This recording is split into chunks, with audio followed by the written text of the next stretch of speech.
دوستو آداب و سلام۔ اردو نثر کی تعریف۔ نثر ایسی تحریر ہوتی ہے یا ایسی تحریر کو کہتے ہیں جس میں وزن کا اہتمام نہیں کیا جاتا۔ نثر میں ہر جملہ صاف سمجھ میں آنا چاہیے۔ کسی طرح کا ابہام بھی ہو تو وہ نثر کا عیب مانا جائے گا۔ نثر میں ہمیشہ حقیقت اور واقعیت پر ہی دھیان دیا جاتا ہے۔ یہ بات بھی ذہن نشین کر لیں کہ نثر کے برعکس شعر میں وزن، ابہام وغیرہ کا استعمال ہوتا ہے، لیکن نثر میں وہ کام آسانی سے لیا جا سکتا ہے جو کہ شاعری میں ممکن نہیں۔ اب دیکھیں کہ نثر کی اقسام۔ نثر کی اقسام میں سب سے پہلے جو ہے سادہ نثر، اس کے بعد سلیس نثر، اور پھر مسجع نثر، اور اس کے بعد اگر ہم دیکھیں گے مقفع نثر۔ سادہ نثر۔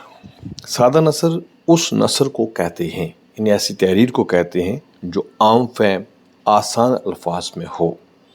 عام بول چال کی جو ہماری زبان ہوتی ہے اس کو ہم سادہ نثر ہی کہہ سکتے ہیں۔ اس حوالے سے میر امن کی باغ و بہار جو ہے وہ ایک اہم مثال ہے۔ وہاں سے آپ دیکھ سکتے ہیں اور بھی جتنے بھی ادبا نے لکھا ہے جو سادہ ہے، آسان ہے، وہ اس زمرے میں آتا ہے۔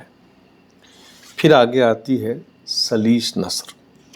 سلیس نثر میں رعایت لفظی کا بھی استعمال نہیں ہوتا، یعنی ذرا بھی رعایت لفظی، ایسے لفظ جو ایک ساتھ آ جائیں، ایک ہی طرح کے ہوں، وہ نہیں آ سکتے۔ ایسی نثر معنوی اعتبار سے اور لفظی اعتبار دونوں سے بالکل آسان ہوتی ہے، یعنی کہ اس کے معنی بھی جو ہے آسانی سے سمجھ میں آتے ہیں اور اس کے الفاظ بھی آسانی سے سمجھ میں آتے ہیں۔ ایسی نثر کو ہم سلیس نثر کہتے ہیں۔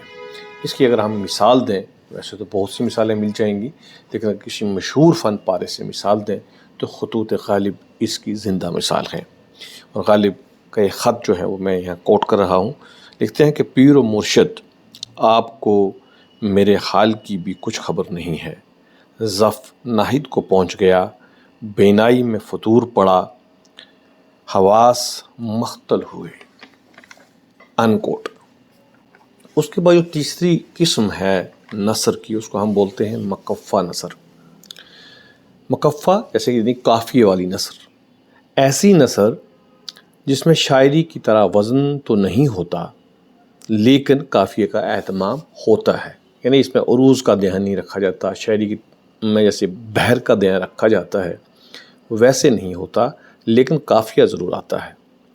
اور کسی زمانے میں ایسی نثر لکھنے کا رواج تھا اور بڑی فخر سے ایسی نثر جو ہے نثر نگار لکھا کرتے تھے۔ اور اس کی ایک مثال رجب علی بیگ سرور کی فسانہ عجائب ہے جو لکھنؤ میں لکھی گئی تھی، اور یہ میر امن کی آسان فہم کتاب باغ و بہار کے جواب میں تھی۔ لیکن آہستہ آہستہ اس مقفع نثر کا رواج بھی جو ہے وہ ختم ہو گیا اور اس کو ایک عیب سمجھ جانے لگا۔ نثر کی چوتھی جو مثال ہمارے سامنے ملتی ہے اس کو کہتے ہیں مسجع نثر۔ مسجع یعنی سجی ہوئی، سجاوٹ والی، بناوٹ والی۔ یہ بھی ہمیں لکھنؤ میں زیادہ دیکھنے کو ملتی ہے۔ دبستان دلی کے ادبا اور شعراء بڑی آسان اور عام فہم نثر کا استعمال کرتے ہیں۔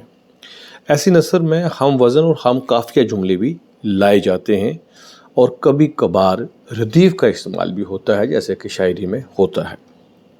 اور اس کی ایک مثال میں پیش کرتا ہوں دریائے لطافت سے، جو انشا خان انشا کی کتاب ہے۔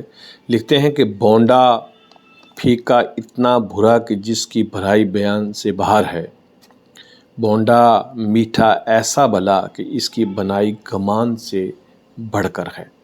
اب دیکھیے، اوپر برائی بیان سے باہر ہے اور نیچے والے مصرے میں بینائی گمان سے باہر ہے۔ اس میں ردیف بھی آیا ہے، آیا ہے، بیان اور گمان قافیہ آیا ہے، اور پھر آپ دیکھیں بھونڈا پھیکا اور نیچے بھونڈا میٹھا، یہ بھی یہاں پر قافیے کا استعمال ہوا ہے۔ تو اس طرح کی نثر جو ہے استعمال کی جاتی رہی ہیں، اور یہ نثر کی اقسام ہیں اس سے آپ خاص کر یو جی کے طلباء، گریجویٹ لیول کے طلباء جو ہیں واقف ہونے چاہیے، تاکہ وہ جو آگے جب پڑھیں تو ان کو پتہ چلے کہ کون سی نسل کون سی ہے۔ یہ دوستوں میں آپ ضرور شیئر کریے گا تاکہ سبھی اس سے مستفید ہو سکیں۔ اپنا دھیان رکھیے گا۔ خدا حافظ۔